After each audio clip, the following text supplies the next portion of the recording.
খুলনায় যথাযোগ্য মর্যাদায় মহান বিজয় দিবস উদযাপন। শেখ শাহরিয়ার খুলনা প্রতিনিধির তথ্য ও চিত্রে দেখুন বিস্তারিত। খুলনায় মহান বিজয় দিবস যথাযোগ্য মর্যাদায় উদযাপন করা হয়েছে।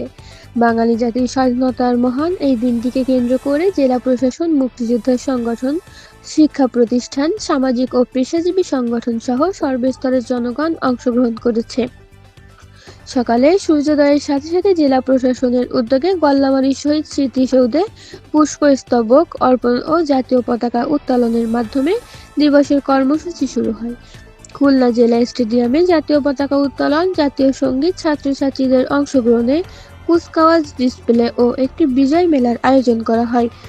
বীর মুক্তিযোদ্ধা, শহীদ পরিবার ও যুদ্ধাহত মুক্তিযোদ্ধাদের সম্মানে বেলা 11:30 জেলা শিল্পকলা একাডেমিতে একটি সংবর্ধনা অনুষ্ঠানের বিশেষ সম্মান জানানো হয়। বাংলাদেশ নৌবাহিনীর জাহাজগুলি জনসাধারণের দর্শনের জন্য খোলা রাখা হয়েছে এবং রেল, স্টিমার ও অন্যান্য যান চলাচলগুলো সজ্জিত করা হয়।